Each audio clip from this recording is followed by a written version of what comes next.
she accepted what the angel was sent by God said to her, and she said, well, let it be so. As we would say, if it's the Lord's will, then it's going to be what it's going to be. And so that faithfulness, that type of dedication, respect, all of that which comes from God, that's what God is looking for. Those are the type of servants he uses, right? He's not going to go to someone who's going to go kicking and screaming every step of the way. I mean, some have tried, right. But ultimately, ultimately God's will be done. Yes, but it's so much easier when you can surrender with humility and you say, okay, so as the Lord said, so shall be. Yeah. This is a typical girl, teenager girl.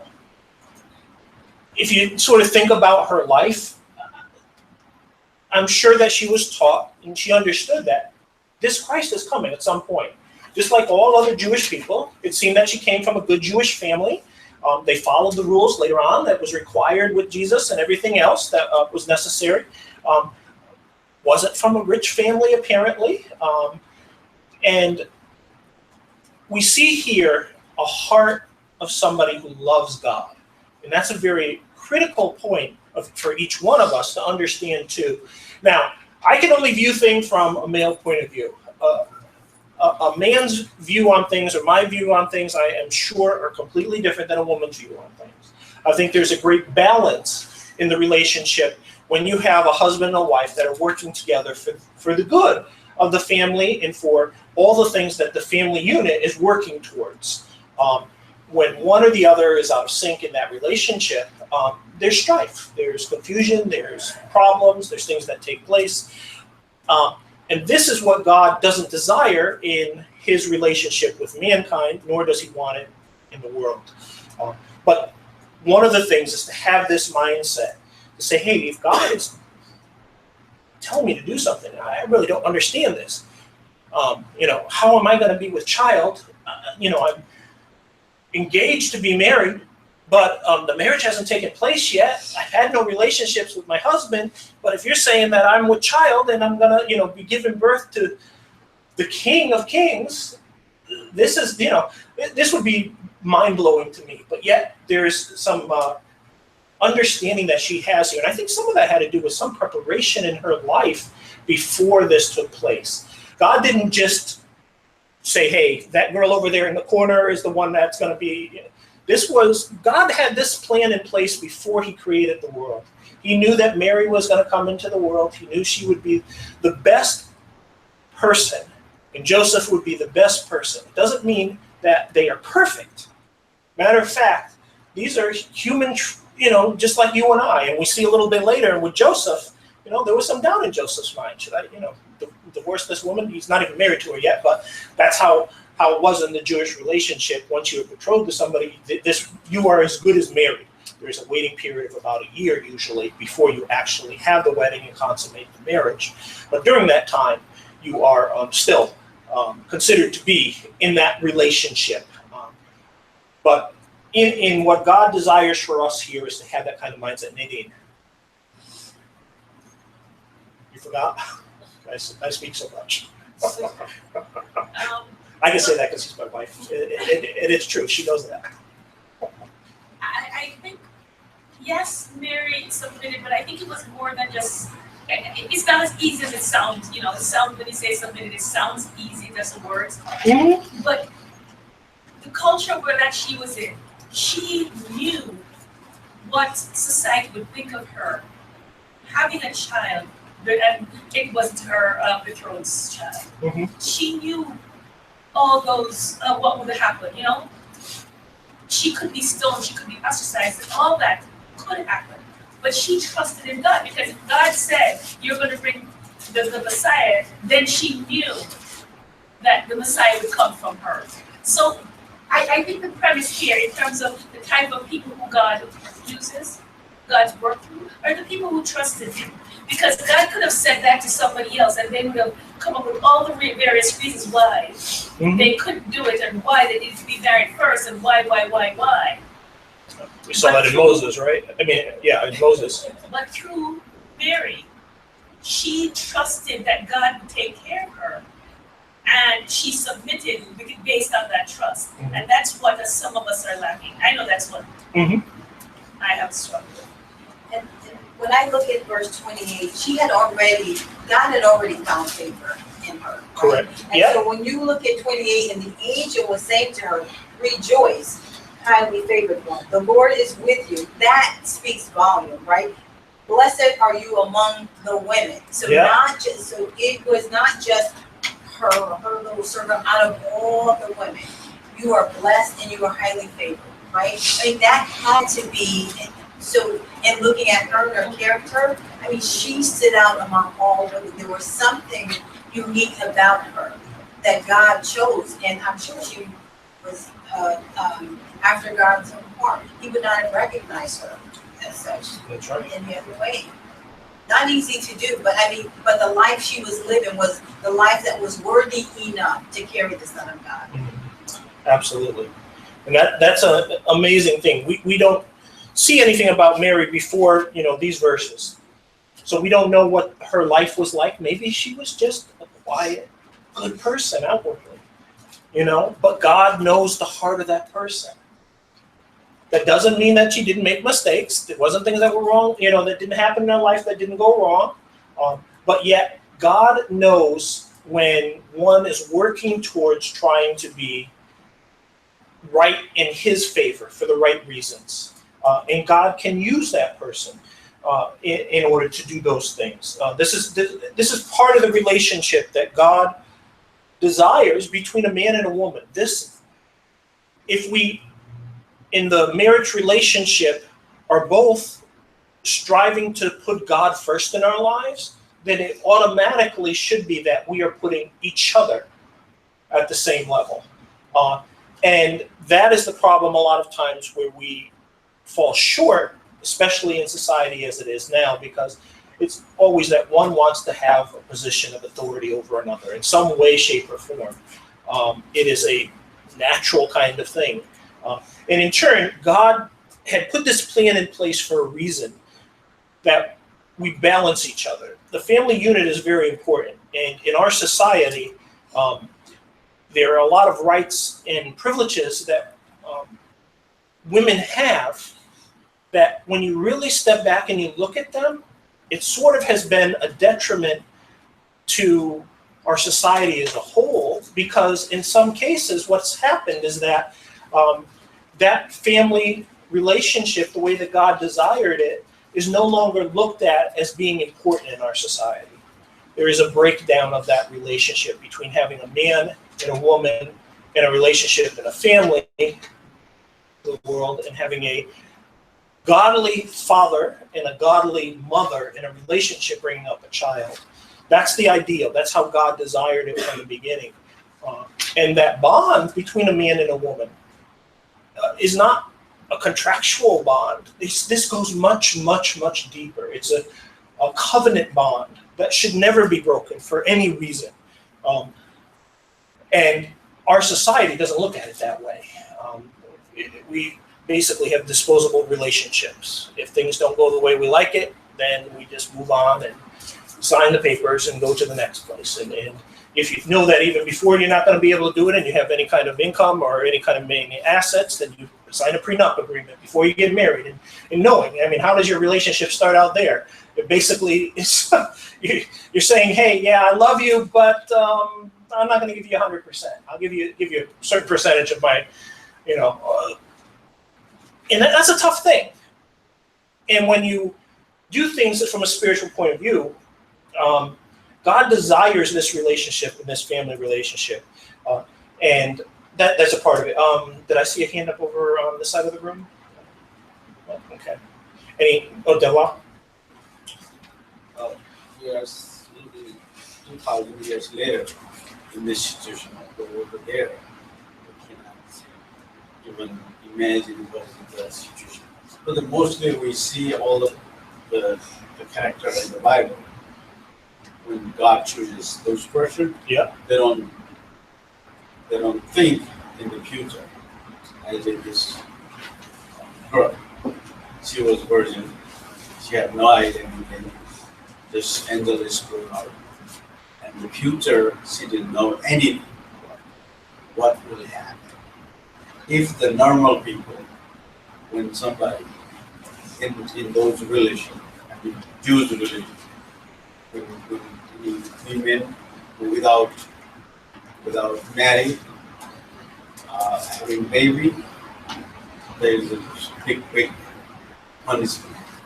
She didn't think that anything because of Jesus wanted to again see what will be the future. Just like Paul, when they chose him, Jesus chose him, he didn't know the future of his, how he did.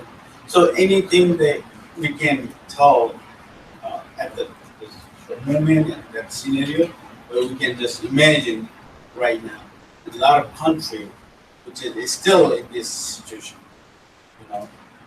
But I can tell this is just when God chose, just like you said, that was a long time ago that Susan, but she don't know that.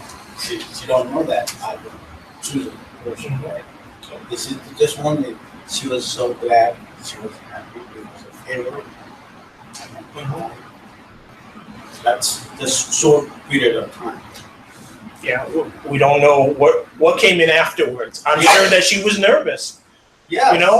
About what was going to take place. This angel came to me. I'm dazed. I've never seen an angel before, but he's spoken to me and told me these wonderful things that are going to happen. And then when it sets in and starts to think about it, my life is going to change. What does this mean with Joseph and my husband to be and what about my abilities as a person to be able to go through with what I was just told I'm going to go through? I'm just a humble little Jewish girl, going to be married to a carpenter, and going to start my family. But now all these things are going on in my life. Could you just imagine what was going through her mind at this time and how she felt and some of the things that she might have been anxious about? But I'm sure that she knew the Jewish prophecies of what needed to take place and what had to be done.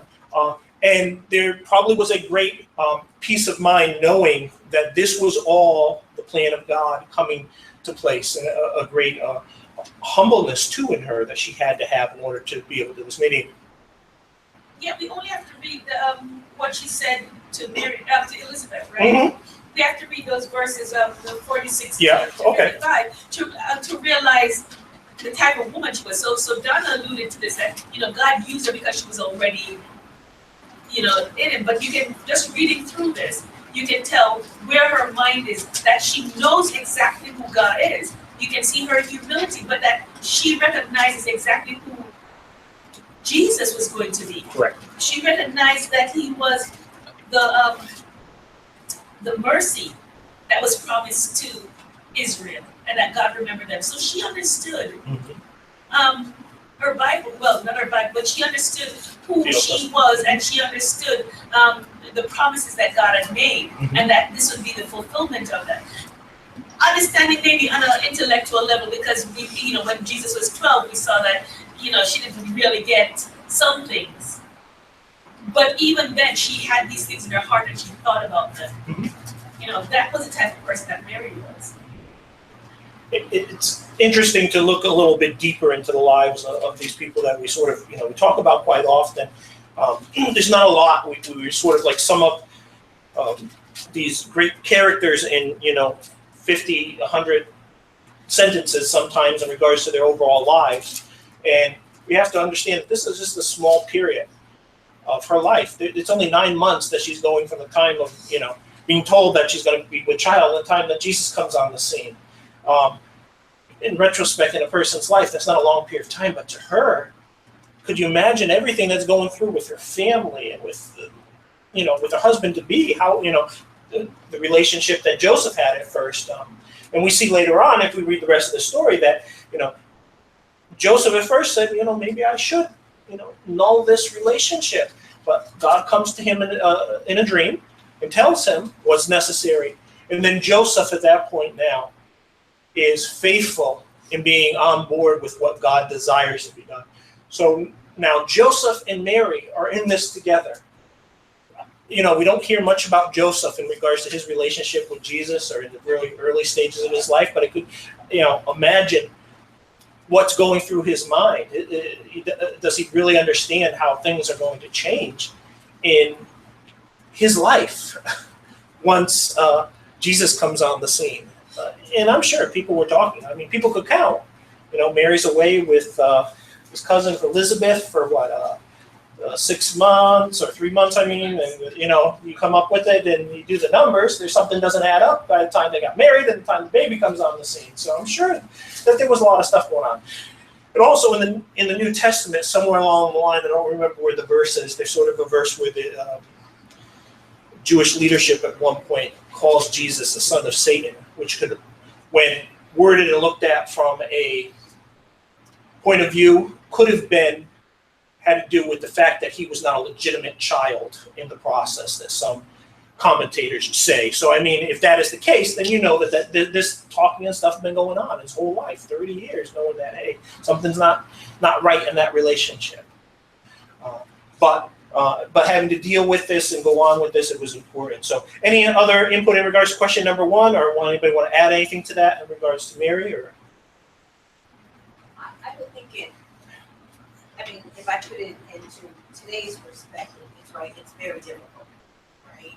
And so to be able for God to really send an angel to say that he has found favor in you, to me it's remarkable. Like, I can't even imagine. I can't imagine. Maybe other people can, feel like they've arrived and they're waiting any minute for this angel to come to them. But I can't imagine that. And then for Joseph, because Joseph would do what any other person, man would do in his situation.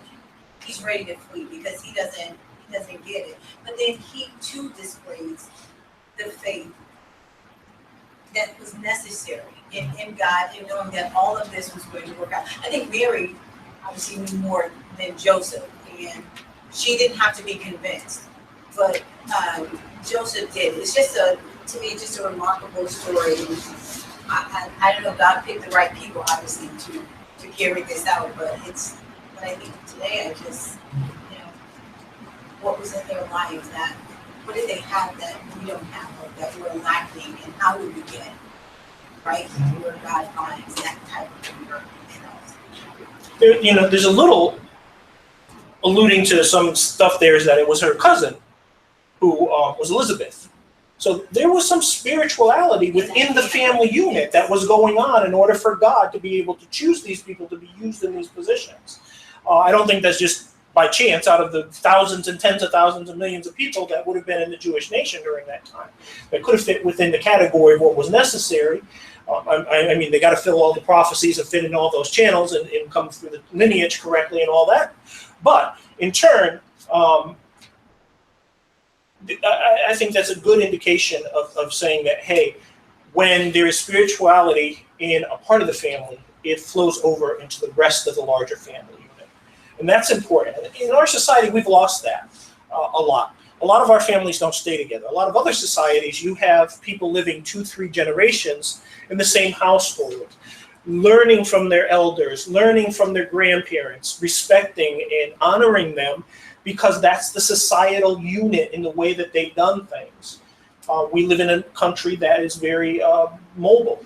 Once we get our educations and we get our careers, we move off and go to other places, and we might visit or call or do other things. I'm not necessarily saying that those things are bad unto themselves, but in turn, those things make it more difficult sometimes for us to have that strong relationship. Now, God desired the church to be that kind of unit, but yet a lot of people within the religious world don't understand that concept. So their feelings of responsibility to coming to church and being a part of church functions and church activities is looked at as a negative or a side note or something that isn't necessary for my faith.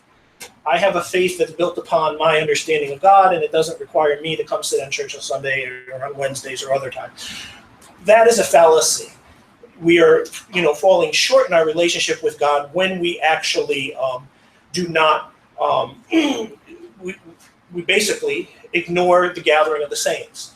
We build up each other. We know about each other's hurts, things that we are happy with that take place.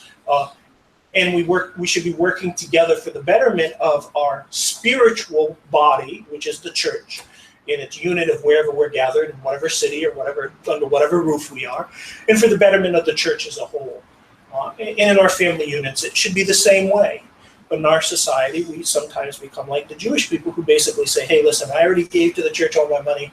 So my parents, you're on your own. Sorry, you know, giving my korban to the church and the relationship that I have now as far as taking care of you has been null and void because I've done my religious duty. And that's not how God desires it. Relationships are very important in our lives. And between a husband and wife, these things aren't easy. I could imagine that long walk between to when they go down to Bethlehem. It's like 80 miles or so. We don't know. We always see, Elizabeth sitting on a donkey. Maybe they didn't have enough money for a donkey. Maybe they had to walk. That's 4 or 5 days worth of walking. What were they talking about? What was going through their minds? Was it just silence about, what's going on with this? The birth is going to be coming soon, and we have to go down and do all these things. But that relationship had to be strengthened for them to get through. So that's important.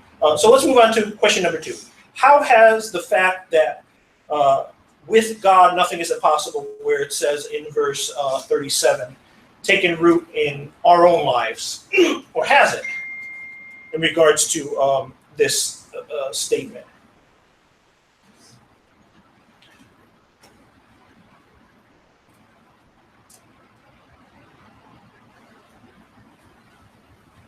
We live in a world where we have to see something, touch it, feel it, experience it.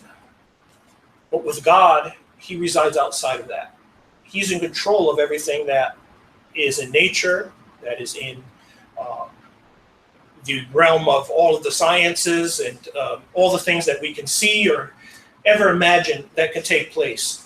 So when this verse talks about that with God, nothing will be impossible, how does that make you feel? And maybe how do you think that when that was spoken to Elizabeth here, how it made her feel? Well, I think that because our lives currently in modern day are constructed in such a visual capacity, I think that most Christians don't really live in faith. And when I say that, I mean not faith in God, but faith in your circumstances.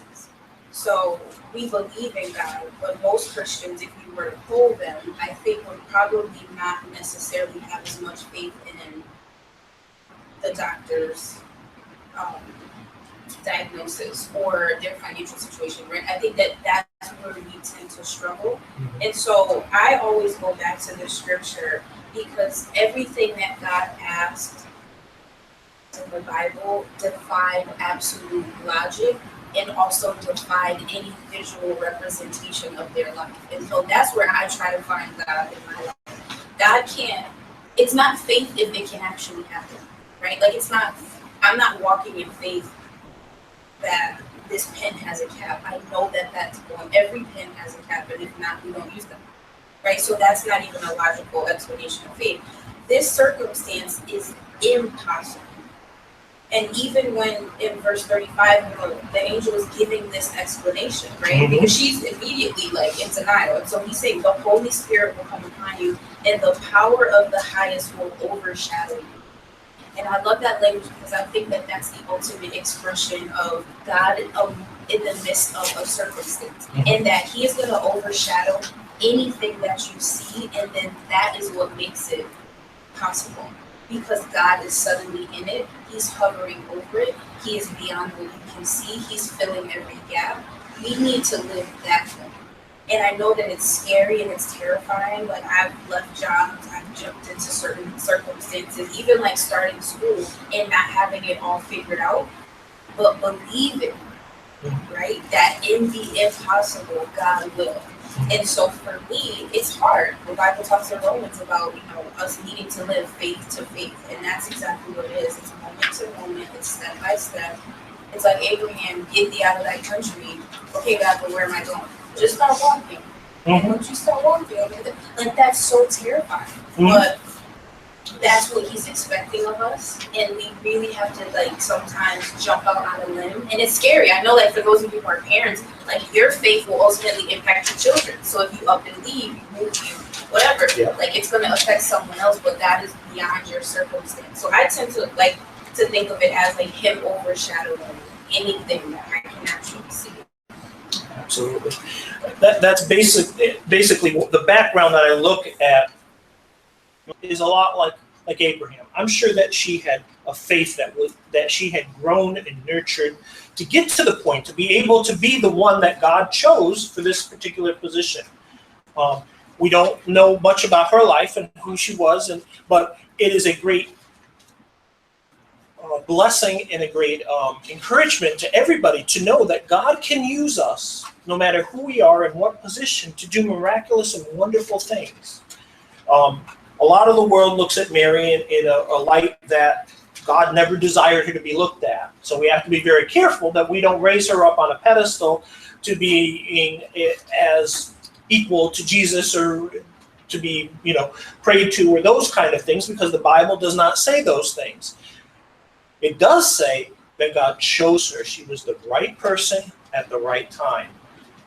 I can have one of the oldest beat up number 14 wrenches in my toolbox, but if I need it for a number 14 bolt, that will work perfectly on that bolt. If I have a number 12 or I have a number 16, I think it misses 15, I don't remember, but somewhere in there. I know one of them don't exist because it bothered me for a while. I still haven't really figured out why. I think you use one of the other ones that are not metric in its place because it's the same size, I think. But if you don't have the right tool for the right thing, you're not going to get the job done the right way, in the way that it should be done. So God can use those things. Mary was the right person at the right time. Wasn't perfect, probably fell short, got angry with Jesus, didn't understand all the time what was going on. We see a little glimpse of that when he was 12 years old in the temple. But she's there. So they go off and they're waiting for Jesus to be born, and we see the circumstances that surround that. How is the Son of God, the one that is going to bring our nation back, coming to be born in a stable, being put in a trough with hay in it? There has to be a great faith that is there, a great understanding of what's taking place. And then from out of the fire into the frying pan, we see later on in our life where he finds out that Herod wanted to kill all the babies, and they have to flee down to Egypt, and it fulfills the scriptures that are required there. And one of the interesting things as I was reading through this, I thought about it, and the wise men brought them gold and frankincense and myrrh. I think one of the reasons for those is so that they had some money when they went down to Egypt to be able to live on, to be able, to start off on life. No one knew that they were there. That's, hundreds of miles away from where their home was.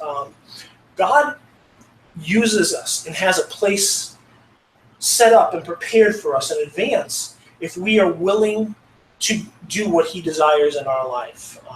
And that's one of the things that to understand, that we look at things and sometimes want to try, and I think from a man point of view, we like to try to put everything and take care of it ourselves.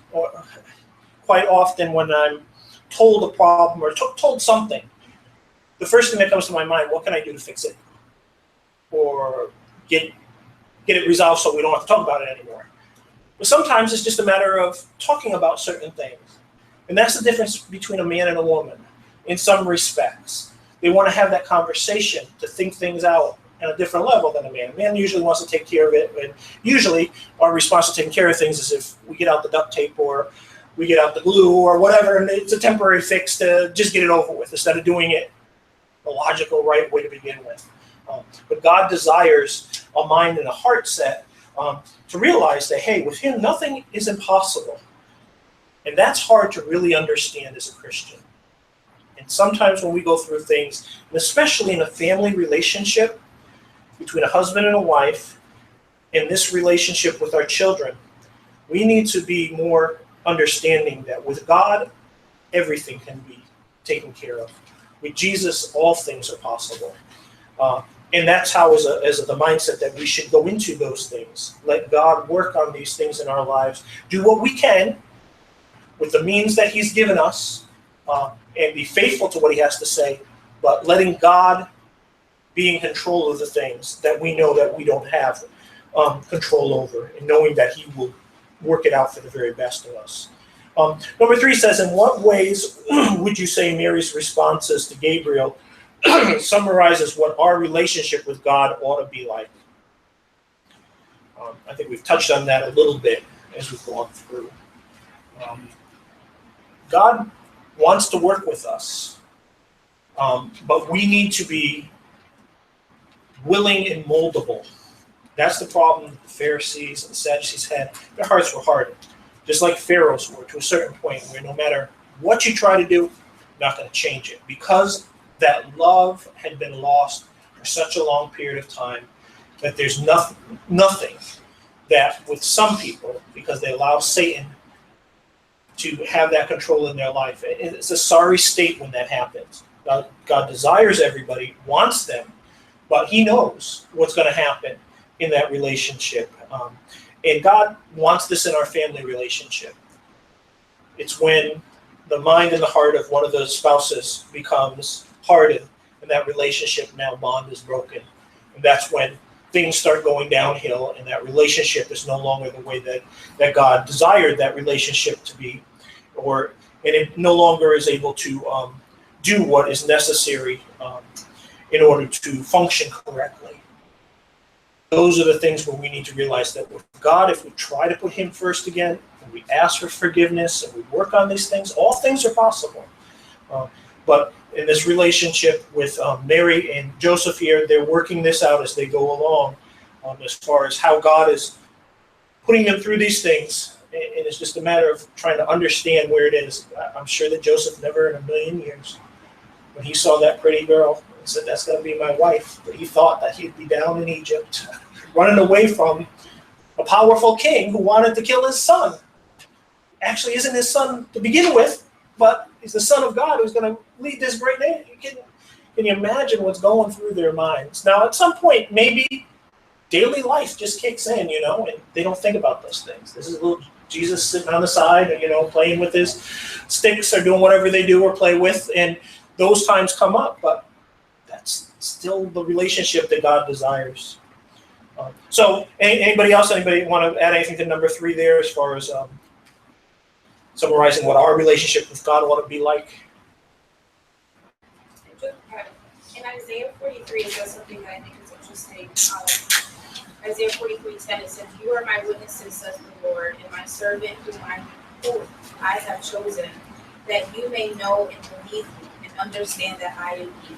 And so I think that while none of us may be birthed into Christ, I think that everything that God initiates in our lives and chooses us for is so that we will know Him more. And if we get caught on a circumstance, we won't get that end goal of really knowing God and God is relational. These are things that I have to remind myself of. It's not the thing you're experiencing, but the thing that you're experiencing is teaching you to trust God or to obey God, to find Him faithful. You're learning the character of God every day. But if we can kind of pull ourselves above the circumstance, we'll see that. And so I look at the two of them. Mary, she's just like everyone else, but God chose her for this so that she would learn who He was. And I think that that's why, we see her at the foot of the cross, because she learned God by carrying God. And that's incredible. That's a wow thought for me. But she learned who God was by carrying God, and then by feeding God. And then, that's what power is about. But we're all experiencing God in some major way in our lives, and that's what this story happens. It was a roller coaster for Mary in the life of her son. The life that she probably would have pictured when she became engaged to Joseph turned out to be something completely different in regards to probably how it was looked at in her own life to begin with. And as far as the ending of her son going to the cross and having to deal with that, knowing that it wasn't for a crime that he committed, but it was his will that he do that for the forgiveness of the sins of mankind. That is just an amazing love story. And that's what it comes down to. It's really about our relationship with God and how much we love God. And if we really love God, then that love should flow over into our relationships with those that we come in contact with. So the bond of the relationship of marriage between Mary and Joseph, we don't know a lot or know much about it, but we do see that, Mary and Joseph, through the time that they were together, and goes down to Egypt, and then he comes back and he trains Jesus up as being a carpenter. Then there's a very quiet time of his life for about 28 years or so, or someone, the years between he's 12 and the time that he starts as a public ministry at 30.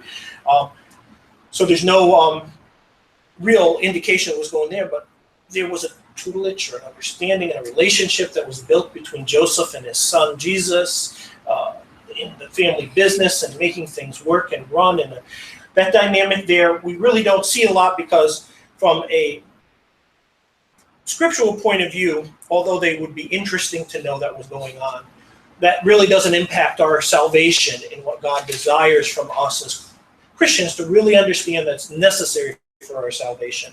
So the things that the Holy Spirit has given us is to explain that this virgin birth took place. A lot of the world doesn't believe that this was the case. A lot of the world wants to add into it whatever they want and downplay it or say whatever happened.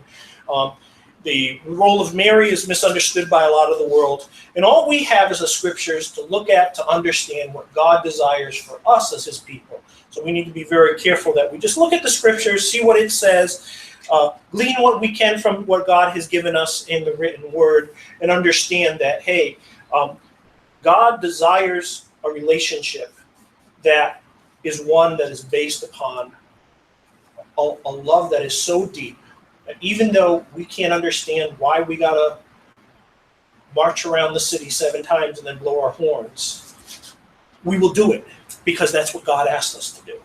Why we have to go down into water to be fully immersed and baptized, because God the Son said this is what you need to do in order to have this relationship. Those are the things that a lot of the world want to pick and choose and say, hey, this, we're going to look at these the way that we want to look at them. And one reason why our society has a hard time is because we've lost the concept that God had with the family relationship that he desired way back, where the two will become one. And that covenant is one that should never be broken. Devlin. I see recently here, everybody think that everybody's mind, that she knows, Jesus' mother knows who is Jesus, and that same person will be going to crucify everything. I don't think so. They know that. If was knew that, chapter 7, John chapter 7, even their family says this, I will read this for all, for other. Now, the Jewish feast of the there, and his brother therefore said to him, and go into Judah, that your disciple also may see the works that you are doing. Meaning, yes, definitely, the Messiah is coming. Mm-hmm. So everybody knows Messiah is coming. Nobody knows who is the Messiah. Mm-hmm. And then second, John, who testified that before the Saint Virgin was sent there, and they said, who is you? He said everything. And he said he's the one who had to come, and he is here. Mm-hmm. Even same guy said, sending a couple of his disciples, ask him, you are the one, or we expect somebody one. We look for somebody else. Yeah. Meaning there was nobody knew that Jesus, that little baby who is the one. The things is here, I already spoke about this. When God showed you at this time, particularly what you must have to do, you will not think anything other than what God putting in your mind. You just do what you have supposed to do. That's all. Mm-hmm.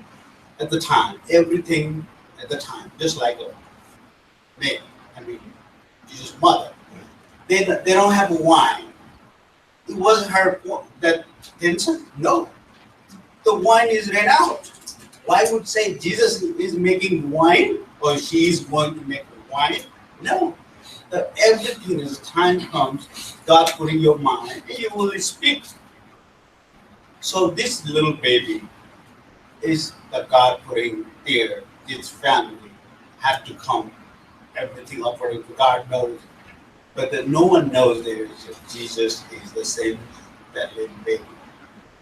My point is now, we all now thinking about it was this amazing thing, this thing, that thing. Even this little woman did not know what will happen in the future, her life, her career. Mhm. What about even Joseph, who they just had a conversation, not even he able to come her house. We have no that relation in our family, in our country. This is a Jewish family. Mhm. They're not allowed to do that. So meaning this is very, very different circumstances and different situation at that time. Now in here, 2000 later, people before marriage, they already live together, having baby, all things. It's not a 2000 later, it's a 2000 ahead of time. Mhm. And even that time, when you go back, what kind of government was? How the situation was? Roman was the government. Everything was different situation. It's very, very complicated. And that was God's purpose. That was God's planning in this family. Mary and Joseph did know that Jesus was going to be the Messiah. But the concept of the Messiah was still very much misunderstood in the Jewish culture. They were expecting an earthly king to bring back the kingdom of Israel. Even the disciples that were with him for many years into the ministry still didn't understand that he had to go to Jerusalem to die. He had to explain it multiple times on different occasions in order for them to start to come to an understanding of what was going to take place. And even up to the very end, it wasn't until after the cross that they start to put all the dots together and realize the importance of what he did and why it was necessary. I agree in that respect to what you're saying there. There had to be something, though, for Mary to ask Jesus to take care of getting the wine. Don't know if it was a miracle that she was looking for, or she's saying, hey, you are my firstborn. You are the one that, is here. What can you do to resolve this situation? But God's desire was that was to take place. He tells Mary, and that was the very first miracle that starts off the situation with the rest of his mission as far as his responsibilities. And it was important that was the first one in his life and what was to take place in that respect. So in the ways that we look at here, the fourth question here is, what ways can we develop that kind of a humble spirit that Mary had? It doesn't just create itself. You need to have a relationship with God the Father. And that relationship is built upon you and God. It is not built upon the relationship that your family members have. It's not built upon the relationship that your spouse has. You have to have a strong relationship with God. And that's one of the things that society lacks of understanding. And even within the church, that each person that goes into that relationship, marriage relationship, has to have a strong relationship with God. Marriage is not easy. There are a lot of differences. We are not alike in our likes, even though we might spend a lot of time together. There are habits and things that we don't always agree with. There's a bunch of things that we don't know, but if we have the same goal, we have the same love of God in our life, then that mutual relationship should strengthen us to get through those things that we have problems with in our lives. It's not easy because we all want to do what we want to do with our lives. And it is hard to submit to God in understanding this relationship of the two shall become one. So that's very important to understand. And then the final question is, what is the role of a believing mother in today's society? Times have changed, society has changed, but has the role of a believing mother changed in regards to the things that are necessary for us? I think this is important because we look sometimes at society and think that some of the things that we deal with in society are really good. And sometimes they can be a double-edged sword. They can be good, but they can end up causing a lot of damage in the process also. And I think one of the things that we have to understand is where the book of James says that before we make a decision and going into a town to do business, we got to ask God, is this the right thing? Is this approved by you? Is this would be best for me in the relationship that I have? The responsibility of a husband and a wife need to do that prayerfully quite often in their relationships to make sure that what's being done is going to be beneficial to their spiritual growth. A lot of the world sometimes allows the earthly things to pull us aside. And we think that there's great benefit in those things. And for a short period of time, there might be. But sometimes those things turn into ways that we lose our souls because we get so engulfed in those things that we forget the importance of our relationship with God. And in turn, our marriages suffer because now if we don't have that strong relationship with God, each person in the relationship, then the relationship between the husband and the spouse suffers because of it. So in the role of being a mother, I think it's one of the most critical and important roles that we have. Our children are taught from a very young age by what they see. A child learns a lot of the things of speech by repetition of what they hear. They learn, yes, by sometimes you teaching them, but they'll watch you, how you use a fork, how you use a knife. They watch you when they can't even say words, how you walk, and they want to mimic the way that their mother or their father is walking.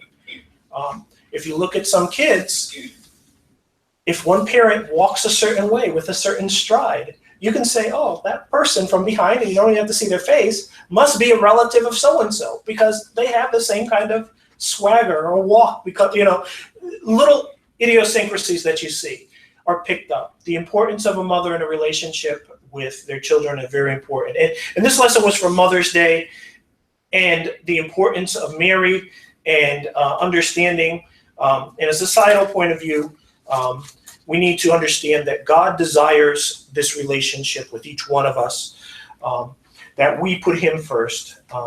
And if we keep that relationship with him open, then the earthly relationships that we have should be strengthened because of it.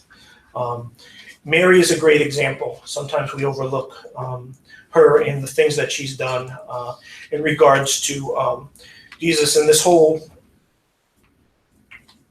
situation of why God would choose Mary or even a woman. Why didn't he just send his son from out of the clouds for everybody to see? But our thoughts are not like God's thoughts. We don't understand that full theory. But he used this relationship to show how much he loves each one of us. He loves us enough in order to send somebody that was in flesh like us, had to deal with everything like us, and we have a high priest that cares and sympathizes and understands everything we go through. So that verse where it says that, for with God nothing is impossible, should be a strong foundation for each of us as Christians to be able to stand on when we think that nothing's going right in our lives. And if we put God first and ask for his help, he will take care of things. It might not be the way that we see it because God knows exactly how it's going to work out for the best. But if we are fervent in asking for him, seeking his will, and continuing to serve him through the times that things aren't going right, then God is going to be working on our behalf in order to take care of the things that we know that he is going to be glorified in our lives. So hopefully this lesson a little bit help us to see in Mary a need in our own lives to have a stronger faith built upon our relationship with God as individuals, not just as a collective group when we come together on Sundays or Wednesdays or other times that we come together, but personally having a strong individual relationship that no matter what goes wrong in our life, that we will be faithful to God because God has been faithful to us and all that He's been willing to give for us.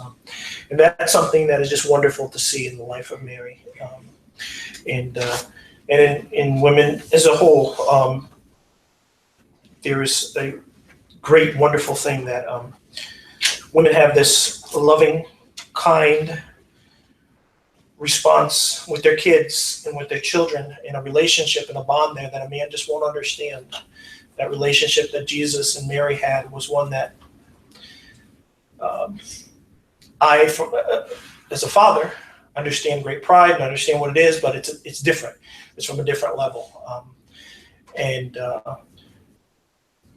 That side of the relationship between a mother and a father is really important in a relationship with our children. Both are important in order to have the family relationship that God desires.